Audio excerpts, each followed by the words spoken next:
안녕하세요. 필로소피입니다. 오늘은 나만의 AI 직업 만들기 두 번째 시간입니다. 데이터 분석팀을 만들어 볼 거고요. 이번에도 첫 번째와 같이 GPT스를 활용해서 만들어 볼 겁니다. 먼저 AI 시대는 1인 기업의 시대라는 부분을 말씀을 드리고, 두 번째로는 GPT스를 활용한 나만의 AI 직업 만드는 방법을 말씀드리겠습니다. 다음으로는 인스트럭션스와 액션스를 제가 어떻게 넣었는지 말씀을 드리고요.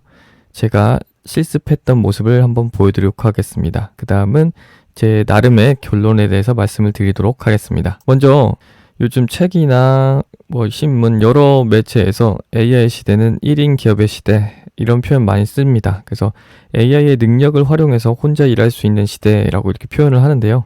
그래서 제가 지금 나만의 AI 팀원 만들기라는 이 시리즈로 계속 지금 영상을 만들고 있는데요. 오늘은 이 데이터 분석팀을 제가 만들어 봤습니다. 그래서 이 팀을 제가 어떻게 만들었는지를 보여드리고, 원하시는 분들께는 제가 인스트럭션스랑 액션스에 들어가는 내용을 메일로 보내드릴 겁니다. 그래서 그것을 바탕으로 본인만의 데이터 분석팀을 한번 만들어 보시면 좋을 것 같습니다. 인스트럭션스에 뭐가 들어갔냐면, 이제 저번에 유튜브 콘텐츠 팀을 만들어 봤는데요. 그거랑 비슷합니다. 에이전틱 워크플로우를 적용해서 팀원을 5명 만들었고요. 이 에이전틱 워크플로우는 제가 여러 번 말씀드리고 있지만, 앤드류 스탠포드 교수님이 말씀하신 개념으로 일단 하나의 AI한테 여러 가지 역할을 부여함으로써 그 AI가 더 나은 답변을 주도록 만드는 그런 개념이라고 생각하시면 됩니다. 그래서 팀이 데이터 사이언티스트고, 처음에 이제 아이디어를 내면 샘이 그것을 이제 더 발전시키고, 제니퍼가 이제 이 둘의 의견을 리뷰합니다. 그 다음에 제니가 그것을 마지막으로 파이널 리뷰를 하고, 그 다음에 윌리엄이 팀 리더로서 이 데이터 분석 내용을 확인합니다. 그래서 이제 마지막 작업물을 내어 놓는 거고요. 이런 식으로 제가 인스트럭션스를 짰고요. 그래서 데이터 분석팀은 이런 역할을 합니다. 이런 식으로 넣고, 각 팀원들의 역할 이렇게 썼고요. 다음에 어떻게 상호작용하는지, 그 다음에 어떤 행동을 하게 될지를 이제 가이드라인을 이렇게 짰고, 그 다음 이 성격적인 부분은 프로페셔널 해야 된다, 정보를 줘야 된다, 협력적이어야 된다, 이런 기본적인 내용이고요. 제한사항은 이제 뭘 피해야 된다, 이런 내용을 넣는 거고요.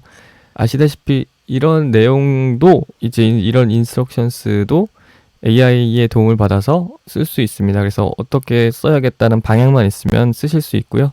그 다음에 액션스에 들어가는 스키마는 self-api.com을 활용을 했고요. 이제 구글, 유튜브, 네이버 API를 연동하는 스키마를 작성을 했고, 이제 한 달에 API 호출 100회는 무료고, 이제 API 호출을 더 하고 싶으신 분들은 이제 유료 회원이 되셔서 이제 사용하시면 될 것 같습니다. 그래서 셀프 API를 만드셔서 본인의 이 프라이빗 API 키를 복사하셔서 이제 댓글창에 응원 댓글 달아주시고, 저한테 이제 메일을 보내주신 분한테는 제가 데이터 분석팀의 액션스 코드와 인스트럭션스를 보내드리겠습니다. 그러면 이 API 부분이 비어져 있을 거예요. API 키 부분이. 거기에다가 본인의 API 키를 넣으시면 됩니다. 그러면 이제 실습을 한 모습을 좀 보여드릴 건데요. 그 모습을 한번 보고 오시겠습니다. 네, 이제 실습하는 모습을 보여드릴 건데요. 일단 제가 만든 팀은 데이터 인사이트 팀이라는 팀이고요. 제가 전에도 설명드렸다시피 인스트럭션스를 넣고 거기에 맞춰서 설명이랑 대화 스타터도 작성해달라라고 이제 얘한테 부탁을 하면, 이 GPT한테 부탁을 하면 해줍니다. 그래서 인스트럭션스가 제일 중요하고요. 인스트럭션스를 넣고 이제 이 나머지 부분 채워 넣으시면 되고, 우리는 코드 인터프리터 넣었습니다. 이제 데이터 분석을 하기 위해서는 이걸 꼭 넣으셔야 돼요. 그리고 달리는 이제 넣긴 넣었는데 빼셔도 되지만 이미지 생성하고 싶으시면 넣으시면 되고요. 지식적인 부분은 본인이 넣을 만한 내용이 있으면 넣으셔도 되고요. 저는 지금 넣진 않았는데 본인 회사 정보 아니면 데이터 분석을 할 때 꼭 참고해야 되는 내용이 있으면 이 지식, 날리지 부분에 넣어주시면 좋고요. 그 다음에 이 새 작업 만들기 그 위에를 누르시면, 저 같은 경우는 아까 만들었기 때문에 위에를 눌렀지만 새로 만드신 분들은 새 작업 만들기를 누르시면 이렇게 스키마 넣는 부분이 있습니다. 저한테 메일로 요청하신 분들은 이제 그걸 받아서 넣으시면 되고, 본인의 API 키를 넣으셔야 됩니다. 그래서 이게 되면 이제 업데이트해서 이제 쓰시면 되고요. 여기 개인정보 보호 정책에 해당하는 오픈 AI 이제 프라이버시 폴리시 이거를 넣으시면 되고, 오픈 AI API 뭐 개인 보호 정책이라고 구글에 검색하면 이 주소가 나옵니다. 그래서 이제 쓰시면 되고, 네. 이제 제가 실제로 이 GPT를 사용한 모습을 좀 보여드릴 건데요. 제가 소비자 물가지수라고 한국은행에서 다운받은 정보를 이제 넣었습니다. 그러니까 CSV로 넣으셔야 돼요. 엑셀 파일을 받으실 때 CSV로 받으셔서, 그래서 이거는 어디서 받으시냐면 이거는 한국은행 경제 통계 시스템에서 받으시면 되고요.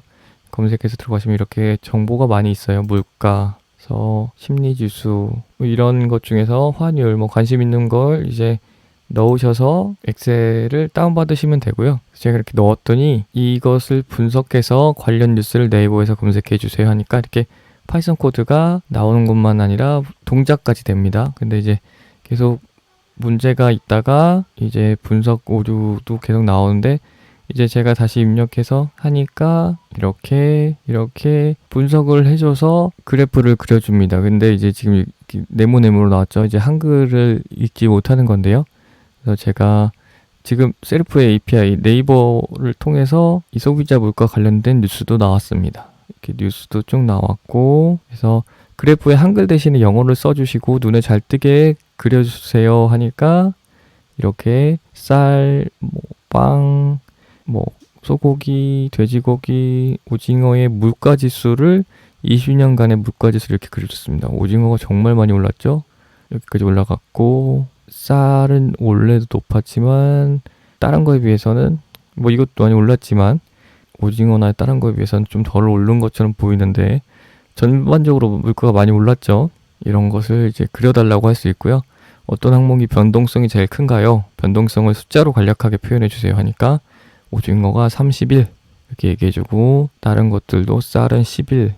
그나마 이제 덜 올랐네요.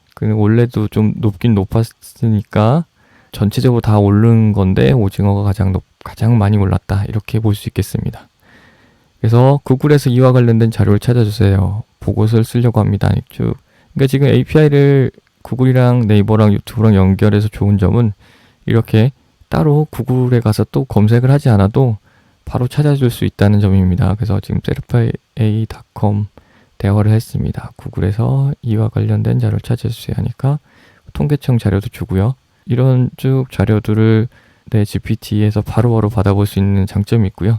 제가 이번에는 환율 정보를 받았습니다. 받아가지고 이와 관련된 유튜브 영상을 보내달라고 하니까 처음에 이렇게 잘 못 읽다가 분석을 완료해서 이렇게 정보를 갖고 옵니다. 이게 한 10년 정도 되는 자료인데요. 달러, 뭐 위안, 뭐 엔화, 뭐 유로의 이제 원달러 환율 값을 갖고 있는 엑셀 자료인데요. 그래서 이걸 가지고 그래프를 그려달라라고 하면 오류가 나왔다, 그래서 다시 하고 이런 처리를 과정을 계속 겪다가 이런 식으로 그래프를 그려줬습니다. 조금 보기 좀 어려우니까 제가 좀 색을 눈에 잘 띄게 해주세요 라고 하니까 이렇게 그려주고요. 이게 중국 돈, 그다음에 이게 엔화, 그다음에 빨간색이 달러, 이게 유로죠. 유로가 제일 높았지만 좀 내려갔다 다시 올라가고, 달러는 계속 올라가고, 엔화는 계속 내려가고, 중국 돈은 거의 비슷합니다. 이런 흐름을 바로 알 수 있죠. 그래서 데이터 분석을 하는데 굉장히 도움을 받을 수 있고요. 유튜브에서 이와 관련된 한국어 영상을 찾아주세요 하니까 SBS 뉴스 영상, 외환시장 새벽 2시까지 열린다, 뭐 변동성 커지나, 뭐 이런 식으로 이제 유튜브에서 관련 뉴스를 찾아줍니다. 그러니까 또 우리가 유튜브로 넘어가서 검색을 해볼 필요 없이 우리가 필요한 정보를 이 GPT가 바로 주는 겁니다. 그러니까 정말 데이터 분석하는 팀처럼 역할을 하는 거죠. 그런 장점이 있다고 생각하실 수 있고요. 그 다음에 그래프와 유튜브 영상 참고해서 보고서를 써달라 하니까 이렇게 쭉 우리가 필요한 보고서를 적어줄 수도 있습니다. 그래서 한국어로 바꿔달라 하니까 이렇게 바꿔주고요.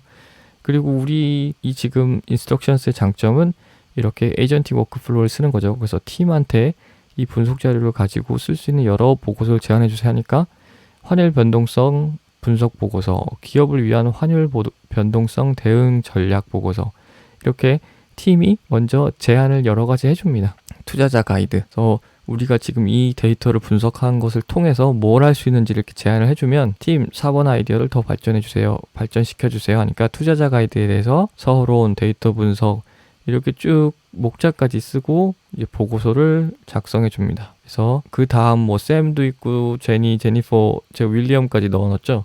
그래서 이제 그 다음 단계로 넘어가서 답을 달라고 하면 이게 AI가 처음 준 답보다 단계를 거치면서 준 답은 훨씬 더 퀄리티가 높은 거죠. 그래서 이렇게 쭉쭉쭉 원하는 답을 얻을 수 있고요. 그래서 이제 GPT스가 데이터 분석을 할 수 있는 장점이 있고, 그리고 이제 에이전틱 워크플로우의 장점을 넣어가지고 제가 이제 이런 데이터 분석팀을 만들어 봤습니다. 그러니까 나만의 데이터 분석팀을 만들었고, 이제 데이터 인사이트 팀이라는 저만의 데이터 분석팀을 만들어 봤는데요. 이런 식으로 본인이 필요하신 이제 팀을 만드셔서 업무나 본인이 만드는 컨텐츠에 도움이 되게끔 한번 활용을 해보시면 좋을 것 같습니다. 그러면 실습은 여기까지 하겠습니다. 감사합니다. 이제 실습까지 했고요. 마지막 결론을 말씀드리자면 이 데이터 분석은 모든 비즈니스의 기초입니다. 제가 조금 전에 보여드렸다시피 뭐 물가, 환율은 기본이고요. 이런 건 다 이제 자료가 있잖아요. 한국은행 같은 곳에 자료가 있고, 그것뿐 아니라 본인 회사의 자료, 엑셀 자료나 그런 데이터들을 활용해서 비즈니스의 방향성을 정할 수 있겠죠. 그다음에 이제 에이전틱 워크플로우를 적용해서 이제 나만의 데이터 분석 AI 직원을 만들면 비즈니스 나침반으로 활용할 수 있습니다. 그러니까 본인이 어떤 비즈니스에 관심이 있으면 이제 그 데이터를 가지고 AI에게 분석을 부탁해서 AI가 서로 도움으로써 에이전틱 워크플로우를 함으로써 이제 우리에게 비즈니스적인 방향성을 제시할 수 있는 거죠. 그래서 이 데이터 분석은 이 AI가 정말 잘할 수 있는 부분 중에 하나입니다. 물론 100%는 아닙니다. AI가 주는 답은 항상 확률에 기반을 하기 때문에. 하지만 이제 데이터 분석의 장벽을 낮춰준 것은 분명합니다. 그러니까 그전에는 파이썬을 다룰 수 있는, 코드를 다룰 수 있는 전문가분들만 이제 데이터 분석을 제대로 하셨다면, 이제는 AI를 다룰 수 있는 분들은 데이터 분석을 할 수 있는 시대가 온 거죠. 그래서 이제 데이터 분석을 잘 활용하셔서 본인 비즈니스의 나침반으로 활용하실 수 있으면 좋겠습니다. 오늘 영상은 여기까지입니다. 도움이 되셨다면 좋아요와 구독을 눌러주시면 감사하겠습니다. 감사합니다.